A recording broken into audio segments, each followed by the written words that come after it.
Esse vai ser um ano da limpeza, da santificação, igreja. Já está declarado, e quem deu essa palavra foi o Senhor. Esse vai ser um ano onde o Senhor vai trabalhar um molde afunilado da santificação, da limpeza, em todas as áreas que forem necessários, que Ele desejar, que Ele vê necessidade e prioridade de trabalhar em cada um de nós, como indivíduos.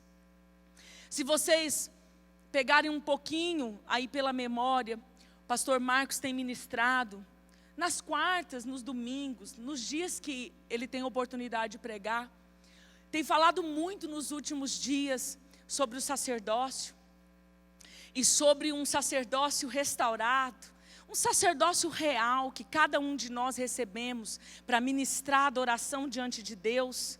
Uma autoridade que vem a partir de um posicionamento de quem entra naquela verdade de ser feito rei e sacerdote na presença do Senhor.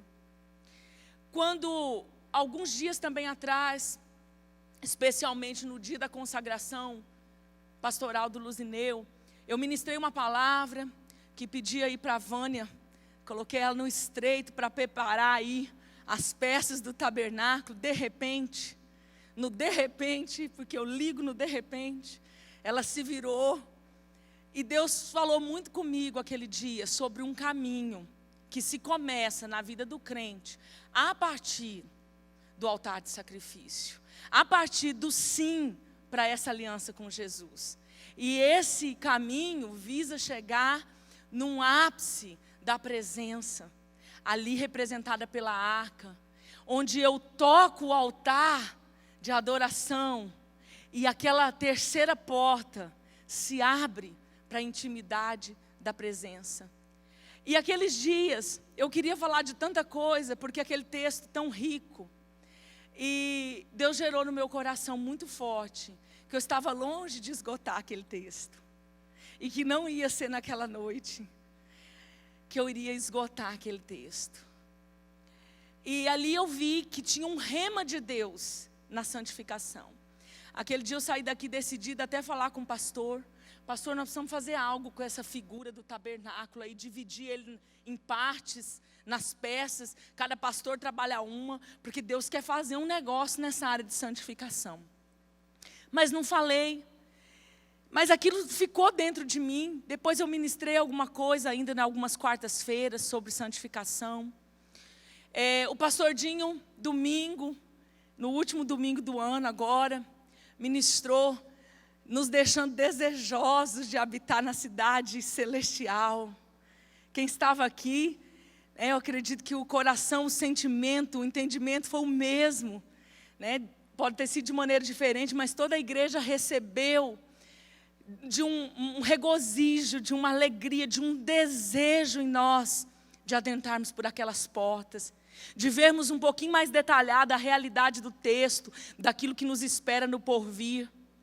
Mas ele colocou algumas listinhas de pré-requisito para quem deseja habitar naquele lugar que tem tanto ouro, tanta pedra, que as portas são de pérola. E naquelas listas a gente vê lá novamente um processo de santificação. Um processo apertado de santificação para nos levar a esse lugar. Então Deus, Ele já vinha falando. Falou comigo através da bacia de lavar. A ênfase foi na bacia de lavar. Falou com o pastor Marcos, falou com o pastor Dinho, falou com profetas que passaram aqui no altar durante esses últimos meses, os da casa, os pastores, os líderes da casa, os pastores convidados de fora. Ele deixou mensagens específicas apontando para um caminho. E agora no final do ano ele nos deu uma palavra de santificação com um outro nível de responsabilidade. Quem é sujo, suje-se ainda mais. Quem é limpo, limpe-se ainda mais. Quem está buscando santidade, busque mesmo santificar-se mais. Quem está buscando sujeira, que fique naquele lugar ainda mais. Isso gerou um temor no meu coração. Porque é uma verdade que nós conhecemos, mas quando Deus declara, e diante de todos os textos da palavra, Ele lança luz e dá ênfase em um texto como esse, nosso coração aperta. Nosso coração aperta. A santificação é requerida pelo Senhor no corpo, na alma e no espírito. Mas eu quero dar ênfase aqui hoje, porque a gente não poderia esgotar esse assunto. Nós vamos ouvir isso talvez o tempo inteiro das primícias, talvez. Mas eu tenho certeza que pelo ano inteiro, Deus vai trabalhar isso de maneiras diferentes em nós. Mas eu quero hoje conversar com a igreja sobre algo específico dentro desse assunto tão amplo, que é a essência, a santificação na nossa essência interior. Porque é essa essência que vai determinar o meu nível de adoração. E é essa essência interior que, quando santificada, vai me preparar para uma santificação exterior. Na lista de pré-requisitos do Senhor, Ele vai trazer santificação das minhas mãos, que vem falar das obras, que vem falar dos frutos, que vem falar do que é externo, que vem falar daquilo que exterioriza fora. Mas Ele vem falar também de algo que é interno, que é motivacional, que é no coração. Por isso o rema está sobre a correção das motivações, a santificação do coração, a limpeza, a pureza, a purificação do coração e das nossas obras. Porque quando o Senhor nos trata, Ele vai tratar num todo. A santificação é no espírito, na alma e no corpo. Mas Ele tem um jeito de fazer. E esse jeito que funciona, que Deus escolheu, é de dentro para fora. Então eu quero começar com dentro. Como hoje é o primeiro dia das primícias, eu quero começar com essa limpeza interior, com essa santificação do nosso interior, com a firme decisão e busca de ser livre da maldade interior, da contaminação do nosso interior, para que o nosso exterior seja atingido por esse processo que Deus quer fazer nesse ano. E o texto está em Apocalipse 21, 27. E não entrará nela coisa alguma que contamine e cometa abominação e mentira, mas só os que estão inscritos no livro da vida do Cordeiro.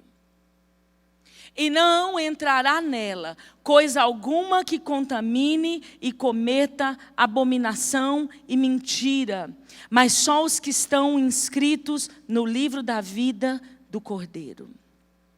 E nós vamos precisar lidar de uma maneira especial em 2020 com esse tipo de contaminação. Às vezes, quando nós começamos a analisar os textos de santificação, seja em Efésios, em Tessalonicenses, em qualquer carta do apóstolo Paulo, em outros textos da Bíblia, e nos evangelhos, quando você começa a analisar alguns textos, a gente pode pensar, meu Deus, é muito difícil esse padrão de santidade. É muito difícil chegar nesse padrão que o Senhor estabelece, na verdade.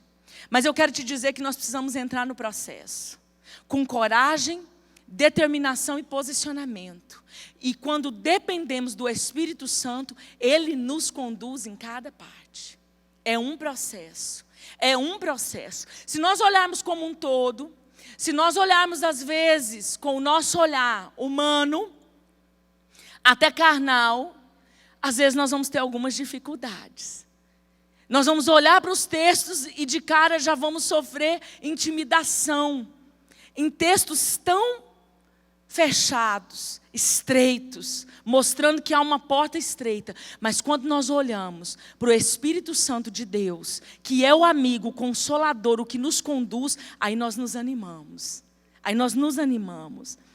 E nós precisamos, de glória em glória, alcançar, e dependemos disso, para que a nossa adoração chegue nesse altar de ouro, e o acesso à presença de Deus, ele seja liberado de uma maneira plena para as nossas vidas.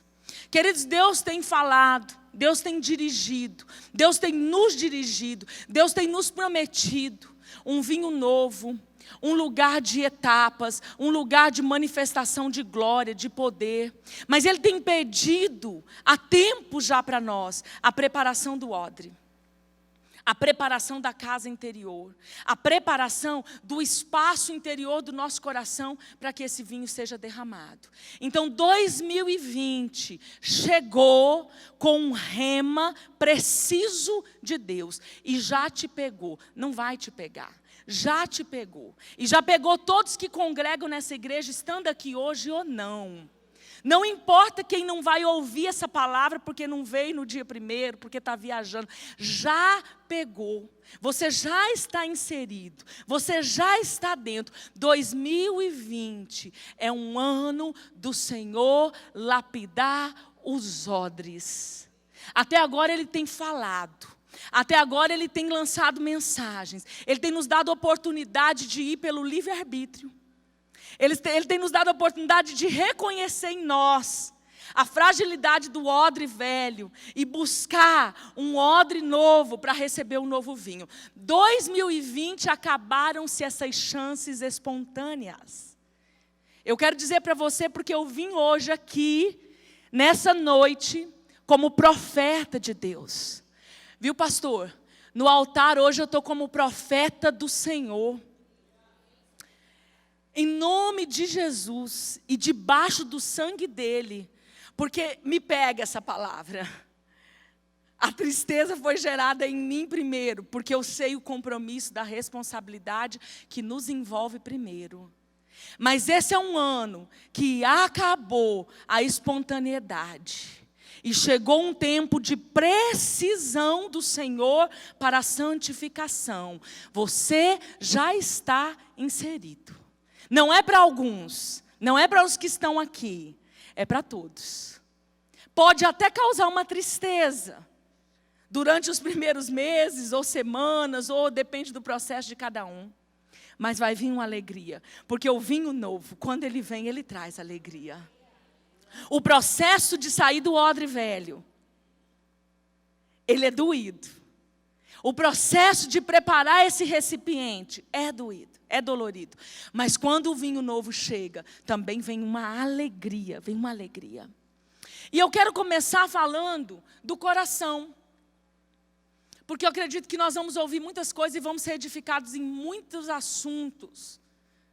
Dentro dessa palavra e direção que Deus nos deu. Mas eu quero falar do coração. Porque eu quero começar com a essência, como o processo é de dentro para fora. Nós precisamos entender essa essência em Deus e alinhar aquilo que está errado na essência. Eu quero falar da contaminação interior. De todos os níveis de contaminação que eu poderia abordar em todos os textos de santificação, de limpeza, de purificação que tem na Bíblia, eu quero começar pelo coração. Porque o padrão do Senhor para a nossa vida de santidade começa no interior, porque de dentro para fora ela vai fluir, vai santificar, e o interior sendo santo, o fruto exterior vai ser santo. Mateus 5,8 diz assim: bem-aventurados os limpos de coração, porque eles verão a Deus. Salmo 24, pastor Marcos usou esses dias, pastor Dinho usou esses dias, eu uso em quase todos os seminários, o Bruno usou hoje aqui no louvor. E ele vai fazer uma pergunta que em alguma fase da nossa vida nós vamos nos fazer. Quem subirá ao monte do Senhor? Quem entrará no seu santo lugar? E a resposta traz esses dois remas. Aquele que é limpo de mãos e puro de coração. Limpo de mãos, obras, frutos, comportamentos, o que é exterior, caráter. Puro de coração, essência, dentro. Então é de dentro para fora. Dois remas vão nos perseguir em 2020. O nosso interior, as mãos puras, o exterior, e o coração puro, o nosso interior. Nós vamos precisar tratar essa essência, corrigir as nossas motivações, para que esse nível de adoração chegue no altar de ouro. Chegue no altar de incenso.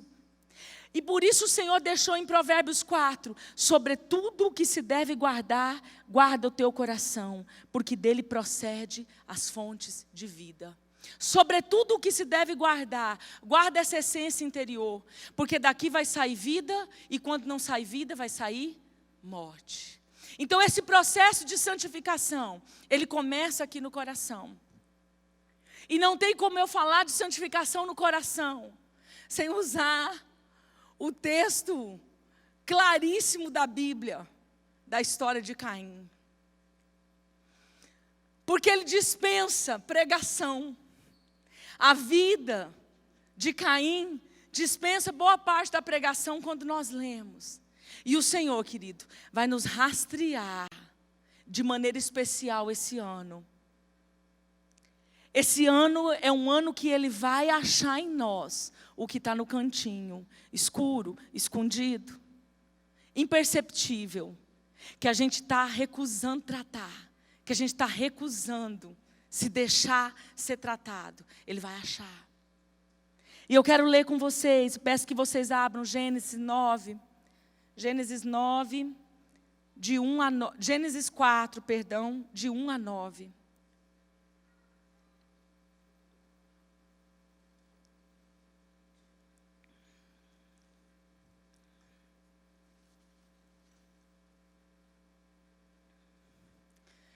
Diz assim o texto: E aconteceu, e conheceu Adão a Eva, sua mulher, e ela concebeu e deu à luz a Caim e disse: Alcancei do Senhor um homem. E deu à luz mais a seu irmão Abel, e Abel foi pastor de ovelhas, e Caim foi lavrador da terra. E aconteceu ao cabo de dias, que Caim trouxe do fruto da terra uma oferta ao Senhor. E Abel também trouxe dos primogênitos das suas ovelhas e da sua gordura. E atentou o Senhor para Abel e para a sua oferta, mas para Caim e para a sua oferta não atentou. E irou-se Caim fortemente, e descaiu-lhe o semblante. E o Senhor disse a Caim: Por que tiraste? Por que descaiu o teu semblante? Se bem fizeres, não é certo que serás aceito? E se não fizeres bem, o pecado jaz à porta, e sobre ti será o seu desejo, mas sobre ele deves dominar. E falou Caim com seu irmão Abel. E sucedeu que, estando eles no campo, se levantou Caim contra seu irmão Abel e o matou. E disse o Senhor a Caim: Onde está Abel, teu irmão? E ele disse: Não sei, sou eu o guardador do meu irmão? Queridos, aqui a gente vê uma essência contaminada com uma maldade, que foi exposta e confirmada em outros textos bíblicos acerca do coração de Caim. Mas eu não acredito que Caim é um caso isolado na Bíblia, nem na humanidade, assim como eu não acredito que ele também era um caso perdido. Eu acredito que o Senhor encontra algumas coisas dentro de nós, nos ama antes e como nós estávamos, faz uma aliança conosco, nos coloca dentro dessa aliança, trabalha em nós num processo, e Ele bate a porta e deseja transformar qualquer que seja a debilidade ou o nível de maldade do coração de um ser humano. Então eu acredito que essa história não parou em Caim, assim como eu acredito que também Caim não era um caso perdido, assim como ninguém é um caso perdido. A Bíblia diz que Caim era do maligno, que as obras dele eram más, mas as obras dele eram más porque ele tinha uma essência má. E por isso, Deus deixou registrado: sobre tudo o que deves guardar, guarde o seu coração, porque dele procede a vida. É uma fonte dentro de você. A essência interior, expressada na palavra coração, usada a palavra coração para expressar uma essência interior da alma, ela precisa ser protegida. E a responsabilidade de cura de toda a maldade é em parte nossa, porque nós precisamos aceitar o processo. Qual era a diferença entre os filhos de Deus e os filhos do diabo? era a prática de obras justas e injustas. E essas práticas exteriores vêm de reflexo, de consequência de um interior. A Bíblia nos fornece algumas coisas sobre o coração de Caim. E a primeira coisa que eu vejo é que Caim não amava as obras justas. E 1 João 3, de 10 a 12, vai falar sobre isso, dizendo assim: nisto são manifestos os filhos de Deus e os filhos do diabo. Qualquer que não pratica a justiça e não ama seu irmão, não é de Deus. Porque esta é a mensagem que ouviste desde o princípio, que nos amemos uns aos outros. Não como Caim, que era do maligno e matou seu irmão. E por que causa o matou? Porque as suas obras eram más e as de seu irmão eram justas. Esse foi o motivo da morte. Esse foi o motivo do homicídio. As obras de Abel eram boas. As obras de Caim eram injustas. Mas as obras dele continham injustiça. Porque a essência dele tinha injustiça. A essência dele tinha maldade. Existem pessoas que o coração é mais ruim do que outras. Isso é fato. Mas um nível de maldade ou de injustiça, todos carregam da velha natureza. Por isso todos precisam ser transformados. Em níveis diferentes, isso é fato. Tem pessoas que têm um coração mais inclinado à justiça, à retidão, ao quebrantamento. E tem pessoas que pela essência já natural, têm uma dose maior de maldade. Mas o coração de Caim era contaminado pela injustiça. Por uma injustiça interna que levou ele a tantos sentimentos que externou comportamentos, findando com a morte do seu irmão. E eu quero falar de algumas coisas específicas desse coração, segundo esse texto que nós lemos em Gênesis 4. Algumas coisas são explícitas aqui. Algumas coisas são reais aos nossos olhos aqui nesse texto. E elas ficam guardadas na maldade interna do coração. E eu quero te dizer que esse ano, Deus vai pegar uma pinça para mexer com os nossos corações e arrancar todo e qualquer nível de maldade, inclusive nos sentimentos. Porque o exterior vem como consequência, mas ele vai começar vasculhando o nosso interior. E primeira coisa que eu pontuei no coração de Caim é o sentimento de amarga inveja. Amargura combinado com inveja. Uma inveja que aprisionou o coração dele e o motivou a ir a vias de fato na morte do seu irmão.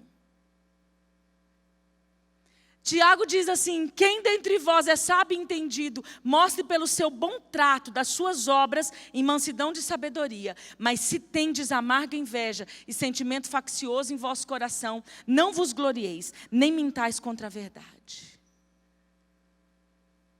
Eu prego em alguns assuntos que eu falo sobre inveja. E eu não vou tratar aqui o assunto de inveja, a raiz, a causa, não. Mas eu quero pontuar que Deus vai mexer no sentimento interior. E até aquele que não tem luz sobre a inveja guardada no seu coração vai passar a ter. Porque vai ser um ano de Deus lançar luz. As situações vão ficar tão vivas e reais que você vai estranhar. Por quê? Você vai se lembrar nesse dia, porque Deus escolheu 2020 para colocar um funil nessa igreja. E aquilo que tiver oculto vai se tornar na luz, vai exteriorizar para que seja de fato tratado.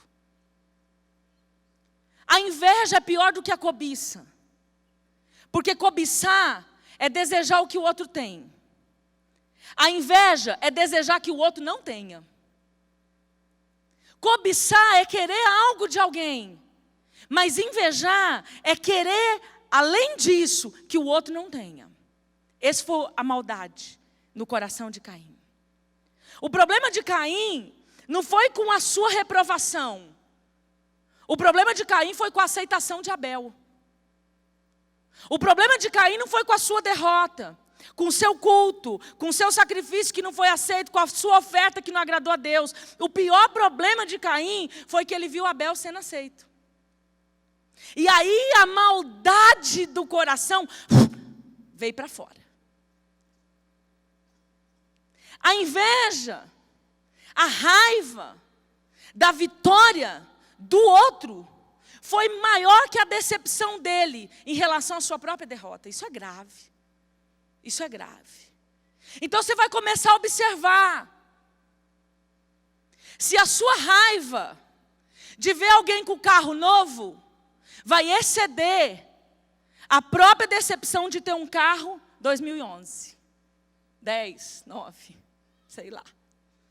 Você vai ter explícito no seu coração, porque Deus vai trazer para você o nível de felicidade ou de tristeza, o nível de alegria ou de raiva que você vê em alguém que está prosperando ou que está atingindo seus objetivos. Porque quando você começar a sondar tristeza e não se alegrar com quem está alcançando algumas coisas, são balizadores e sinalizadores da maldade que ainda está dentro de você.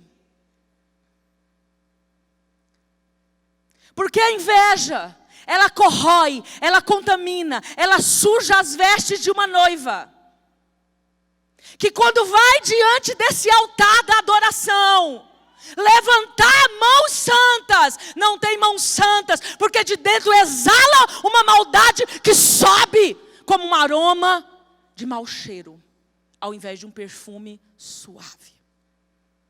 Esse é o nível da inveja e o que gera dentro. Essa inveja corroeu Caim.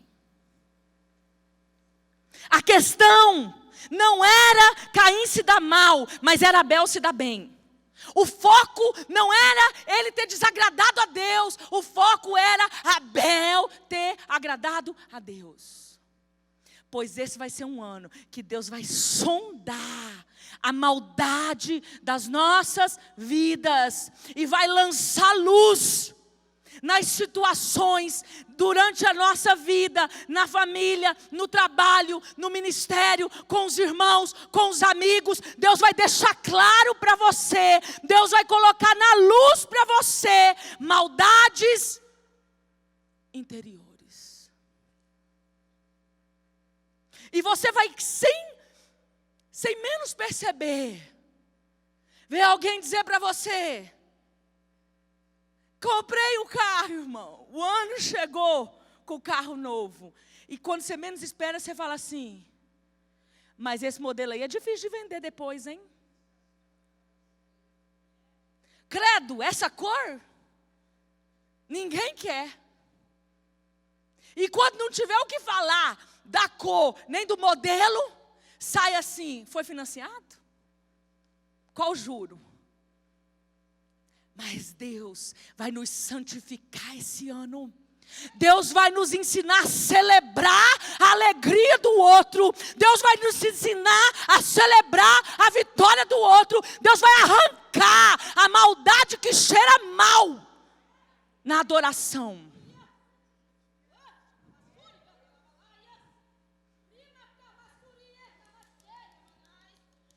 Deus vai fazer. Ele vai fazer.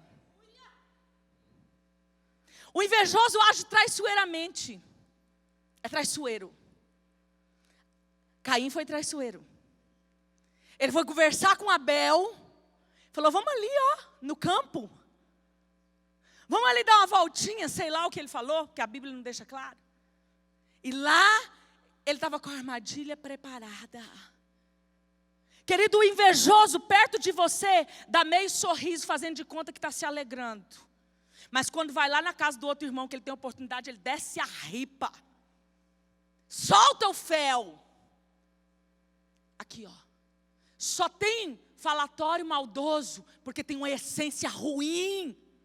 Porque a maldade está aqui dentro, ó.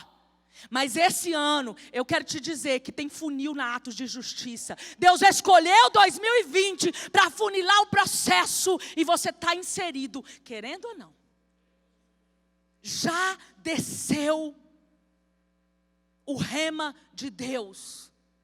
Já desceu o decreto daquilo que Ele vai fazer nas nossas vidas esse ano. Pois não era um inimigo que me afrontava, então eu teria suportado. Nem era o que me odiava, que se engrandecia contra mim, porque dele eu teria me escondido. Mas eras tu, homem meu igual, meu guia, meu íntimo amigo. Consultávamos juntos suavemente e andávamos em companhia na casa de Deus. O invejoso acaba se colocando nesse lugar, porque a maldade exala dele. A inveja suja o coração. O sentimento de inveja contamina as vestes da noiva. O sentimento de inveja vai produzir frutos ruins, é óbvio. Vai produzir comportamentos que ferem. Vai produzir palavras que não deveriam ter sido lançadas. Porque está aqui, ó. Está aqui. Um outro sentimento que tinha aí. Um coração que maquinava o mal. Um coração perverso. Porque o coração maldoso, ele maquina o mal. Ele é cheio de maldade. Principalmente nos momentos que ele é ferido.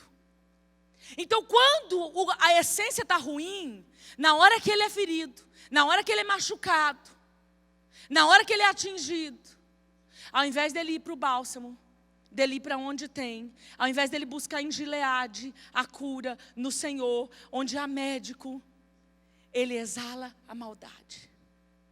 E Provérbios 6 diz assim: 6 coisas o Senhor odeia. E uma das 6 que ele odeia é o coração que maquina o pensamento perverso. E a 7ª ele abomina o que semeia contenda entre os irmãos. Deus vai limpar o coração que maquina a maldade. Quem quiser anotar, pode anotar.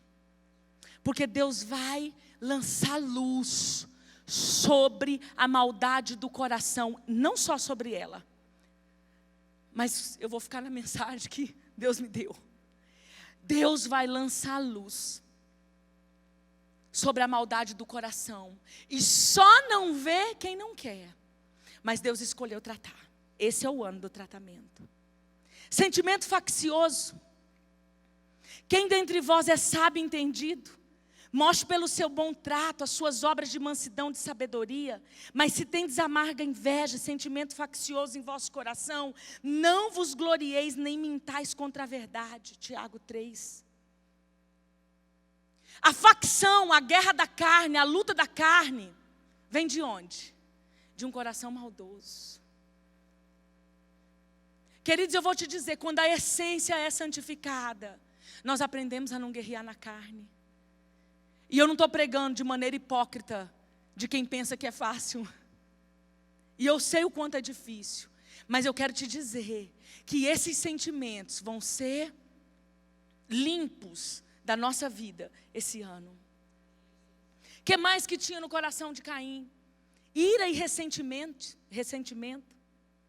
Era tão forte o ataque de ira e de ressentimento, que fez com que o semblante de Caim descaísse. E descaiu o seu semblante. Ficou tão evidente a fúria, a raiva, que o semblante descaiu. O que a Bíblia diz sobre a ira? Irai-vos e não pequeis. Então quem tem dificuldade do domínio próprio durante a ira, nós vamos ser perseguidos por Deus esse ano. Mas o Espírito do Senhor vai nos ajudar. Mas essa maldade vai ser arrancada. A ira está na maldade interior. Aí o fruto exterior são as palavras, são os gestos, são as consequências daquilo que está aqui dentro. E Deus disse a ele: domina. Escolhe dominar. O pecado jaz à porta. Sobre ti vai vir um desejo de pecar. Mas domina sobre ele. Então ele era capaz de dominar. Deus acreditou que ele era capaz. Deus acredita que você é capaz. Deus acredita que eu sou capaz. Deus acredita que nós podemos vencer esses sentimentos e esses ataques. Ele confia em nós. Ele confiou em Caim. Mas Caim não quis. Mas agora despojai-vos também de tudo, da ira, da cólera, da malícia, da maledicência, das palavras torpes da vossa boca. Por que ele coloca no mesmo contexto? Porque uma ira não dominada vai gerar tudo isso. Vai gerar a malícia, a maledicência, as palavras torpes, vai gerar tudo isso. Mas está aqui, ó. Está aqui. A ira abre uma porta larga para demônios.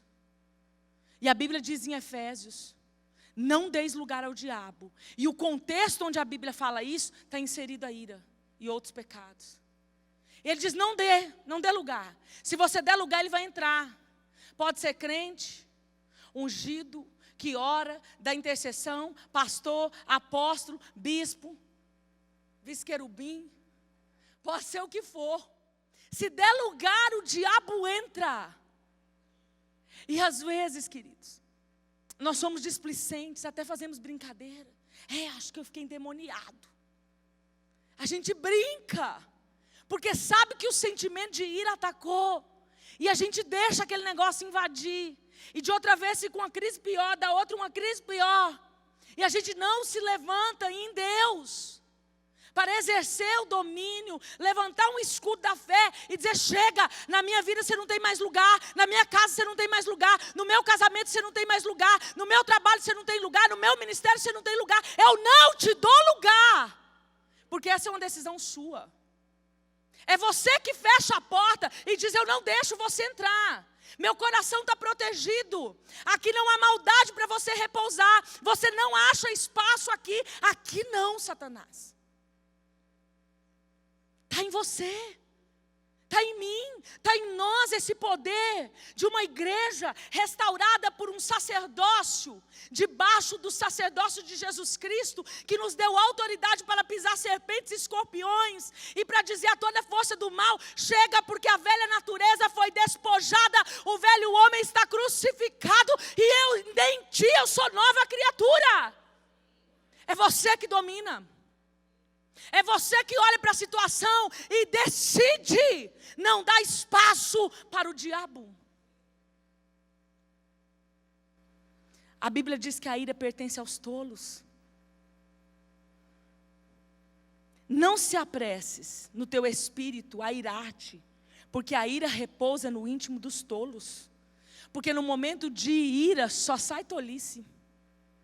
Ninguém faz nada reto no momento de ira. Só fala tolice e só age com tolice.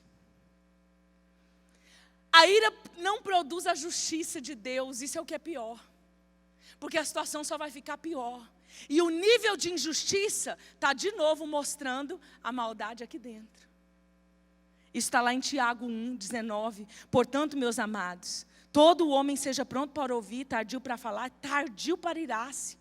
Porque a ira do homem não opera a justiça de Deus, não opera, não tem a justiça, não traz a justiça, não traz o conserto, não traz a bênção, não traz a vontade de Deus, não traz o reino de Deus estabelecido. A ira do homem não serve para nada, a não ser dar lugar para o diabo entrar. Não serve para mais nada. O que mais que tinha no coração de Caim? Eu quero falar rapidamente de Caim.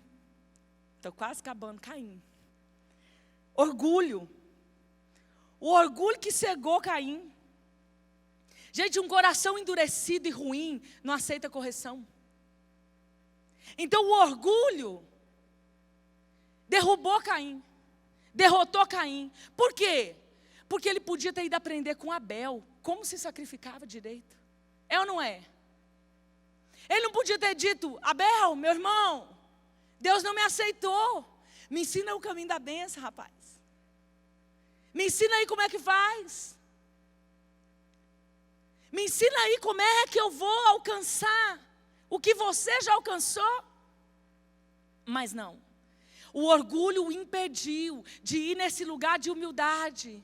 O orgulho muitas vezes impede uma pessoa de ir lá perguntar como é que ele está dando certo, como é que o amigo, o parente, o tio, o primo está dando certo naquela empresa. Mas ele vai falar, deve estar mexendo com cocaína.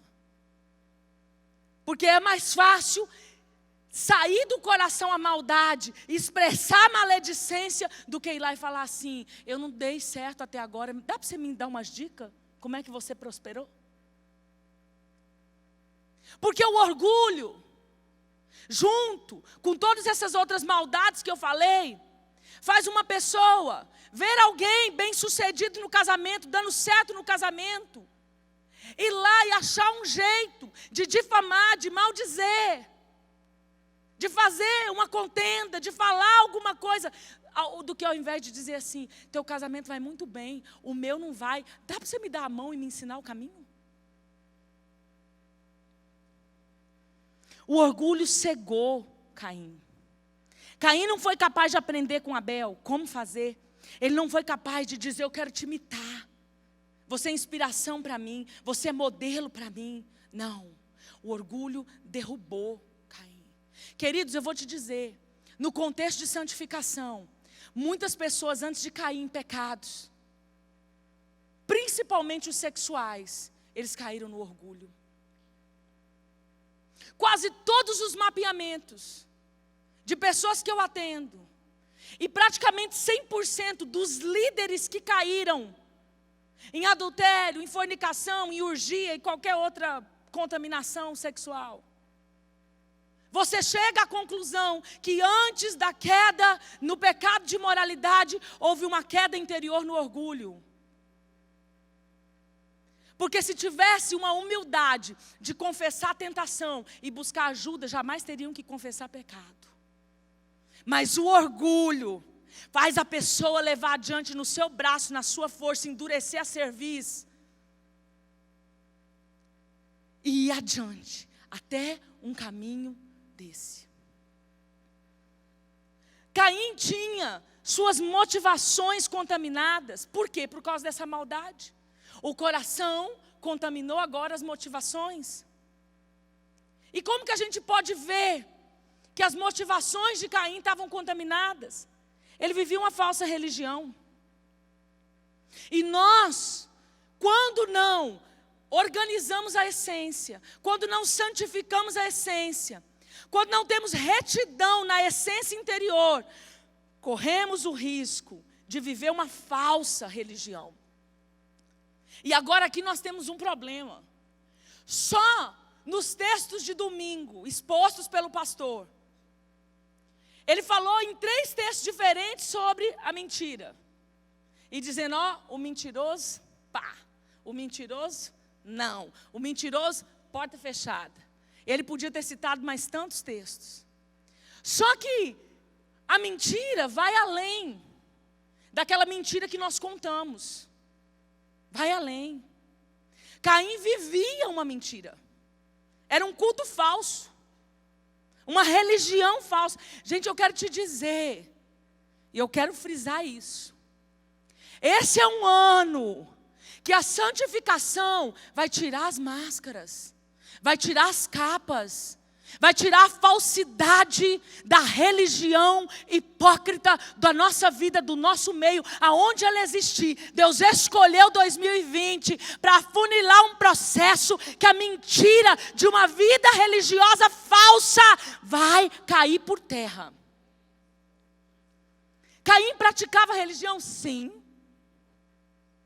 Irmão de Abel, filho de Adão e Eva, tinha uma expressão religiosa, tinha uma família que praticava algo. Como é que eu sei disso? Eles estavam sacrificando.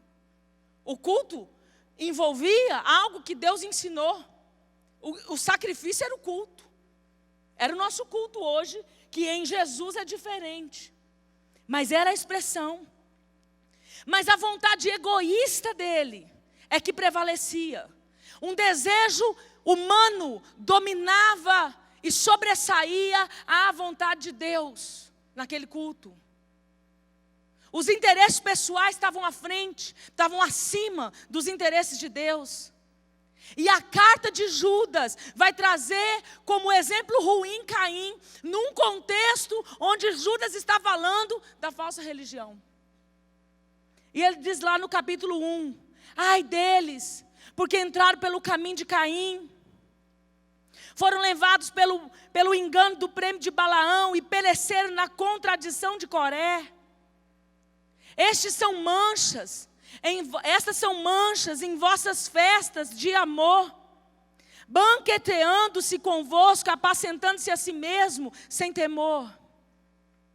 E por aí vai. A corrupção e a rebelião, que ele cita aqui, da contradição de Coré e da corrupção de Balaão, veio de onde? No caso de Caim, e no caso dos outros também, exteriorizou uma rebelião, uma corrupção, resultado de algo interior que não foi tratado. O culto precisa ser verdadeiro, e para que o culto seja verdadeiro, para que eu não viva uma religião de mentira, para que eu não viva uma vida cristã de mentira, aqui dentro precisa estar no caminho da correção, a essência livre da maldade e as motivações corrigidas. E não entrará nela coisa alguma que contamine e cometa abominação e mentira. Um coração ruim não pode oferecer um culto aceitável a Deus. Como assim, pastora? Não pode. Esse sacrifício que era o culto de Caim, ele não foi aceito. A maldade do coração de Caim se manifestou, foi manifesta na adoração. E pode uma adoração manifestar algo ruim? Sim. Porque durante a adoração, é algo espiritual que está acontecendo. É algo que ele ia entrar em um lugar de adoração, de sacrifício a Deus. E ele manifestava ali aquilo que estava dentro. O momento que nós adoramos o Senhor é um momento quebrantado. É um momento que nós estamos entregues. É um momento que nós estamos rendidos. E ainda assim, essa maldade exalava. E subia. A contaminação, ela altera a fragrância do perfume. Porque para Deus nós somos como um bom perfume de Cristo, que nos salva. Naqueles que se salvam e nos que se perdem. Como tem sido o perfume que nós temos exalado nessa adoração? Está tendo maldade?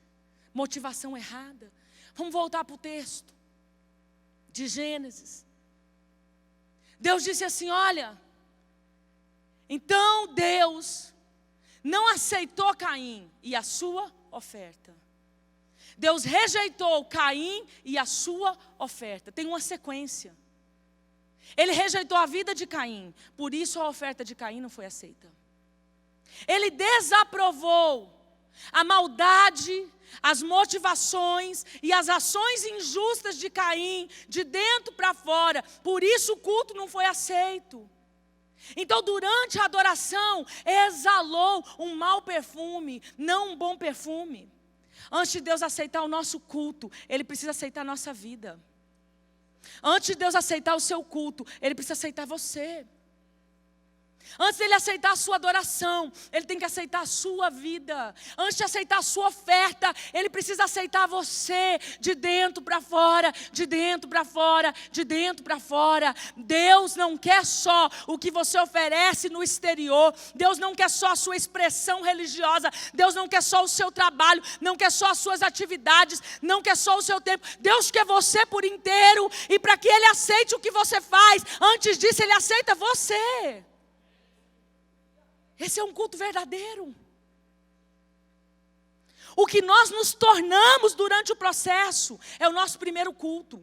Porque ninguém chega bom. Ninguém é bom. Ninguém é bonzinho. Ninguém tem nada bonzinho. Tem diferenças, digamos assim, de ruindade. Uns mais, outros menos. Mas ninguém é bom. Mas o que você se transforma durante o processo é o que ele vai receber como um aroma suave. Se você se recusa ao processo, se você burla o processo, se você mente, se você engana, você está mentindo, enganando você mesmo, porque o Espírito Santo de Deus ninguém engana. Primeiro sua vida, depois sua oferta. Primeiro sua vida, depois seu culto. E Abel também trouxe dos primogênitos das suas ovelhas e da sua gordura. E atentou o Senhor para Abel e para a sua oferta. Atentou para Abel e para a sua oferta. Mas para Caim e para a sua oferta, não atentou. Não atentou para Caim, não atentou para a sua oferta. Deus não aceitou a vida de Caim, por isso não aceitou a oferta de Caim. Não aceitou o culto de Caim. Queridos, Deus não está procurando nem a adoração, nem o lugar da adoração. Deus está procurando os adoradores verdadeiros. Verdadeiros. 2020, Deus vai arrancar a hipocrisia religiosa. Deus vai arrancar o culto mentiroso. Deus vai arrancar, vai tirar as vestes sujas que nos impedem de dar um culto verdadeiro a Ele. Ah, pastora, Deus me livre, eu dediquei o 19 inteiro. Ralei aqui na igreja, feito um condenado. Agora a senhora vem falar isso. Eu quero te dizer que Deus quer mais para 2019. Deus quer uma essência santificada, que produz uma adoração santificada. Quando Ele vai falar de verdadeira adoração, lá em João 4, todo mundo conhece. Ele respondeu para aquela mulher: vós adorais o que não sabeis, nós adoramos o que sabemos, porque a salvação vem dos judeus. Mas a hora vem, e é agora, que os verdadeiros adoradores adorarão o Pai em espírito e em verdade. Porque o Pai procura os tais que assim o adoram. Deus é espírito e importa que os que o adorem em espírito e em verdade. O culto mentiroso também não vai ser aceito. A vida mentirosa também não vai entrar. Não vai entrar pelas portas. Deixa eu te dizer algo. Aquela mulher foi conversar de lugar, do monte da adoração, do jeito certo de adorar, do que vocês dizem, os judeus e os samaritanos. E Jesus falou assim: cadê seu marido? Ela foi falar de culto, de religião, de expressão religiosa. E ele falou: cadê seu marido? Vejo que tu és profeta. Todo mundo gosta da adivinhação. Mas o que Jesus estava querendo dizer? Para de conversar do monte. Para de discutir o lugar. Se você não tem vida para adorar, que vai adiantar falar de qual monte, de qual espaço, de qual sala, de qual violão, de qual bateria? Tenha vida e eu te recebo. Queridos, igreja, nós precisamos definitivamente parar com o falso culto, com a falsa religião, com uma adoração que não sobe e dá a Ele aquilo que lhe agrada. É a verdadeira adoração que flui de uma vida que busca obedecer e ser livre das contaminações. Deus está vomitando pessoas com a expressão religiosa, carregadas de pecado sem arrependimento, dando prazo, dando tempo, dando chance. Eu quero te dizer, eu não vou entrar nesse assunto, mas eu já quero deixar aqui registrado,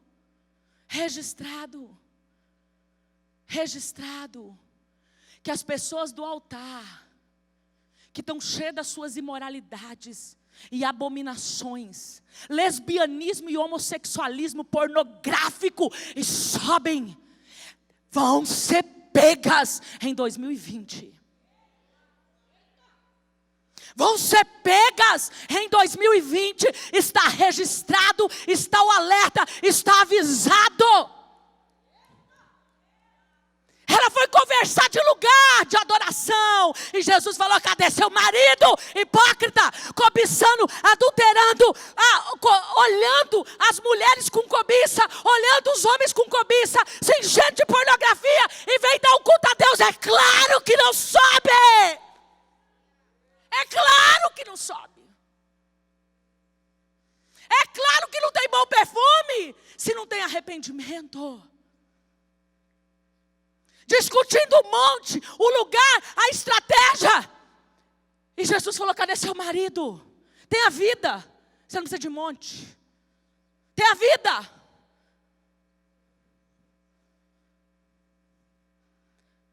Eu não tenho onde orar, porque a sala que tem ar-condicionado acabou tudo. Gente, eu fico impressionada.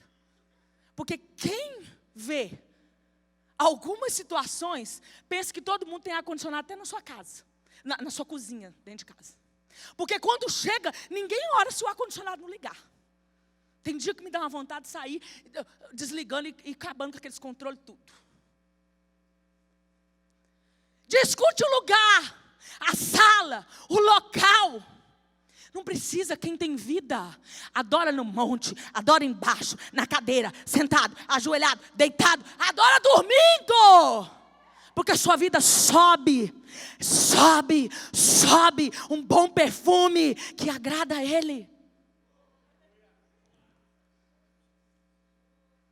Quer discutir estratégia, religião, expressão religiosa, mas não tem vida. Ele diz: vai, cadê seu marido? Foi na ferida. E às vezes, os que têm maior espírito de facção, é os que estão mais cheios de contaminação, mas está oculto.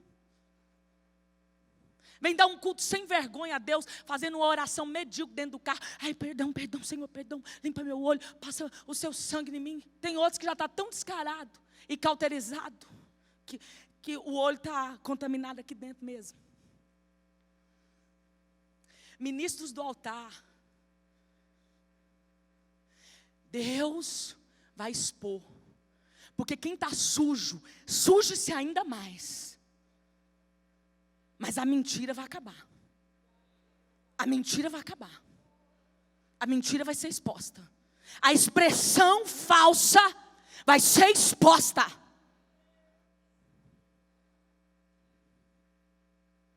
Quem está limpo, limpe-se mais. Quem está santo, santifique-se mais. Esse confronto do encontro de Jesus com a mulher samaritana vai acontecer em 2020, nas nossas vidas, na nossa casa, na nossa família.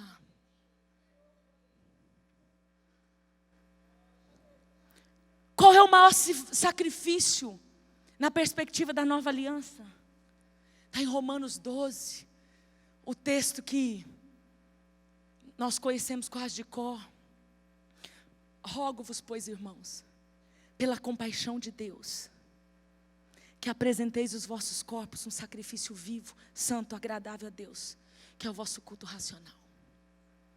Esse é o maior sacrifício, um culto racional, que vem de uma vida que se oferece em sacrifício vivo. Como alcançar essa façanha? Você pode estar pensando. Está no versículo 2. E não sede conformados com esse mundo, mas sede transformados pela renovação do vosso entendimento, para que experimenteis a boa, perfeita, agradável vontade de Deus. Durante a adoração, qual é o perfume que tem subido? Durante a sua adoração, qual é o perfume que tem subido? Qual é o culto que tem sido entregue?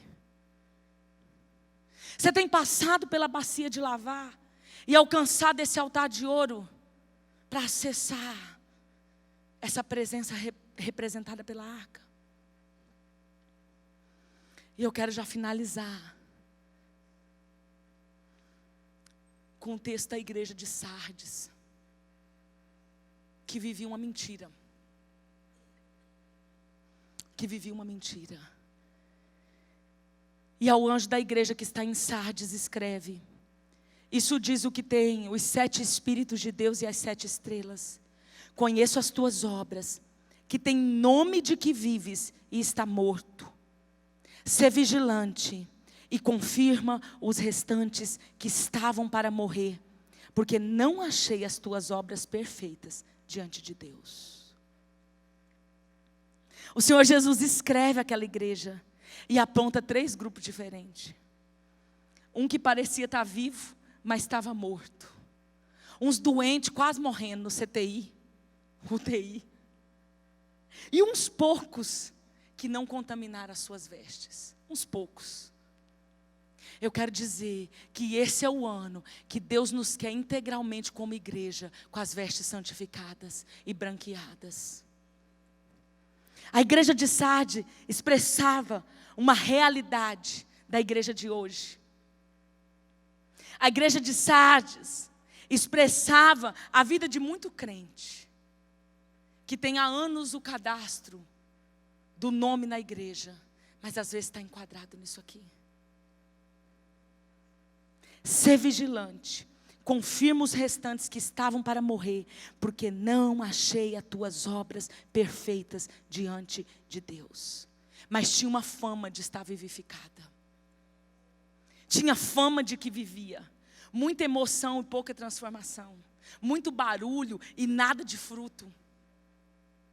Só tinha a fama de que estava vivo. Eu quero dizer para você que esse ano é um ano de exame. Pastor, o primeiro dia das primícias, você não achou que ia ouvir a prosperidade, né? Mas Deus te prospera quando você entrega de dentro para fora tudo. Isso gera prosperidade. Talvez não a que a gente costuma pensar, mas gera prosperidade. Deixa eu dizer para você, não foi eu que escolhi essa palavra. Foi Deus que trouxe. E trouxe no coração do pastor, não exatamente conforme eu estou pregando aqui, que eu não estou querendo jogar o negócio para ele. Mas Deus escolheu um rema para 2020, está estabelecido. Uma fama de que vivia, mas estava morto. Sardes não era uma igreja morta porque não estava glória a Deus. Não, pelo contrário. Se movia nas atividades. Pelo contrário, o Senhor disse que ela tinha nome de que vivia. A santificação é a essência do culto. É o nome dessa palavra. A essência do culto é a vida de santificação. A essência do culto. Santificação é a essência da adoração. É o nome dessa palavra. Sem esse processo genuíno, que começa na limpeza do coração, não tem culto genuíno, não tem culto verdadeiro. E eu creio que todos nós que estamos aqui, estamos querendo o Senhor de maneira verdadeira, sim ou não? Nós estamos desejando o Senhor de uma maneira verdadeira. Embora talvez algumas coisas não estejam resolvidas, não estejam prontas, mas nós estamos desejando o Senhor de maneira verdadeira. Alguém conseguiu uma imagem para mim de um funil? Para jogar aí na tela? Se deu certo, pode colocar. Eu quero encerrar com essa figura.